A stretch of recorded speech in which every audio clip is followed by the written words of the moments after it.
productive, you need to be moving. And you need to be, you know, it's like, I think it was,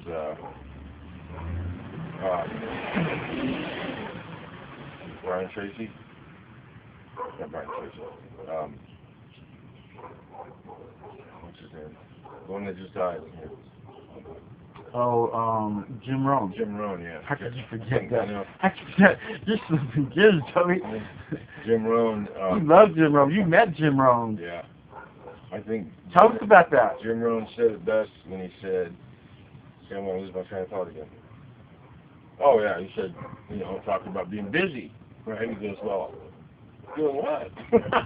You know, you can be busy, but doing what? You know, are you being productive? Do you have a plan? Are you following your plan? Again, consider the end. They all get something in there, you know, marching along. Soldiers, huh? Yeah, but they have a purpose in it, you know.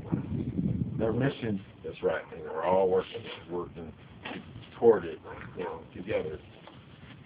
Like I said, birds of a feather, flock together. That's just nature, isn't that? Would you say that's just nature, the way things are designed in God's creation? And if you don't recognize that, then you could be like just wandering and floundering all over everywhere because you don't understand the simple concept of birds of their feather flock together.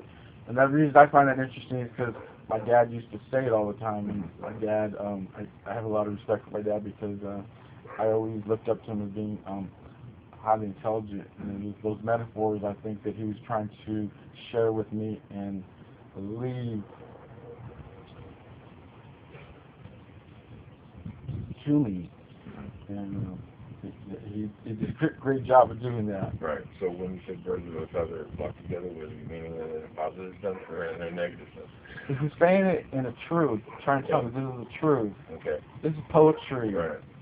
It's poetry. What is poetry? So it could go either way. It could go either way. Yeah. Yeah. It could go either way. Okay. It's a universal. I don't think I ever heard anybody ever say birds of a feather flock together and meaning it in a positive sense. Because, you know, But it can be. Like we say. Association. Right. Are you guilty of it? There's a flip side to it. Guilty in what way? Are you guilty in a positive way? Yeah, it could. I'm Sure. in a positive That's definitely way. a possibility. We're going places, and we're helping each other get there. So yeah. And so that creates what? It creates synergy. No, it creates less. It creates energy. That's another one. It creates energy, but it also creates less resistance. And if you look at it, the way the birds fly, it's like an arrow, right? There's that point, right? And right? So they're cutting through, okay? And it's interesting. Let's rock, brother! Let's rock! We got work to do! All right, brother. Here comes over.